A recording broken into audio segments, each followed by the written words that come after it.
नमस्कार, मेरा नाम है श्रेय सागर और आप देख रहे हैं एक न्यूज 24। बिहार की राजनीति में एक बार फिर हलचल मच गई है।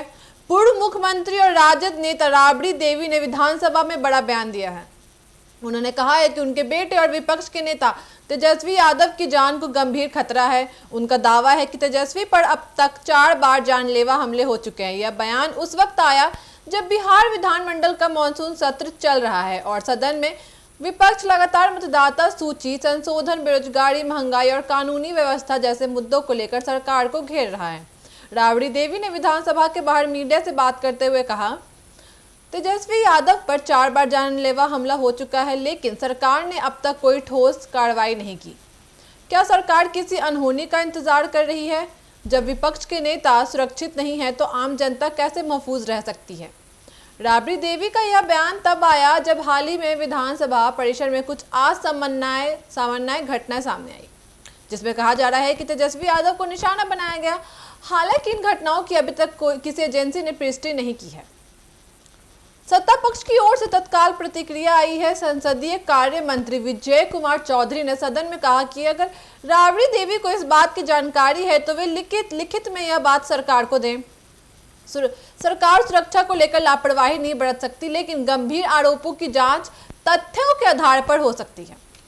मंत्री ने यह भी कहा कि सरकार किसी भी नेता की सुरक्षा से खिलवाड़ नहीं करेगी, लेकिन अनधिकारिक बयान देने से केवल राजनीति गर्म होती है। इस बयान के बाद सदन में विपक्ष और सत्ता पक्ष के बीच जमकर बहस हुई। राजद के नेताओं ने जोर देकर कहा कि जब तेजस्वी यादव जैसे वरिष्ठ नेता असुरक्षित महसूस कर रहे हैं तो ये राज्य में कानून व्यवस्था की पोल खोलता है। राजद विधायक भाई वीरेंद्र ने कहा, तेजस्वी यादव बिहार के करोड़ों युवाओं की आवाज हैं। अगर उन्हें सुरक्षा नहीं मिल रही तो सरकार की मंशा पर सवाल उठना लाजमी है। राजद नेताओं का यह भी आरोप है कि जब तेजस्वी यादव जनता से जुड़े मुद्दों को लेकर सड़कों पर उतरते हैं या सरकार की नीतियों का विरोध करते हैं तो उन्हें निशाना बनाया जाता है। राबड़ी देवी ने स्पष्ट शब्दों में कहा कि इन हमलों के पीछे कौन है, इसकी जांच होनी चाहिए। वहीं भाजपा और जेडीयू के नेताओं ने राबड़ी देवी के इस बयान को राजनीतिक नौटंकी बताया है। जेडीयू नेता नीरज कुमार ने कहा कि अगर हमले हुए हैं तो एफआईआर दर्ज क्यों नहीं हुई? क्या यह केवल सहानुभूति बटोरने का प्रयास है?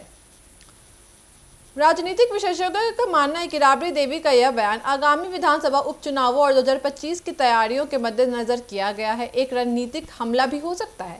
इसका मकसद तेजस्वी यादव की छवि को जन नेता और प्रभावित व्यक्ति के तौर पर पेश करना हो सकता है। राज्य पुलिस और सुरक्षा एजेंसियों की ओर से अब तक कोई आधिकारिक बयान नहीं आया है, लेकिन सूत्रों की माने तो तेजस्वी यादव को पहले से ही जेड श्रेणी की सुरक्षा प्राप्त है और उनके मूवमेंट पर लगातार निगरानी रखी जाती है। फिर भी अगर उनके परिवार की ओर से कोई औपचारिक शिकायत आती है तो इसकी जांच की जाएगी। इस पूरे घटनाक्रम ने विधानसभा की कार्रवाई को गर्म कर दिया। विपक्ष सरकार से तेजस्वी की सुरक्षा पर विशेष बयान और आश्वासन मांग रहा है। वहीं सरकार विपक्ष से ठोस सबूत या शिकायत की मांग कर रही है। अब देखना दिलचस्प होगा कि राबड़ी देवी और दावों को लेकर आगे क्या कदम उठाती है। क्या सरकार जांच के आदेश देगी? क्या तेजस्वी यादव खुद सामने आकर इन आरोपों पर कुछ कहेंगे?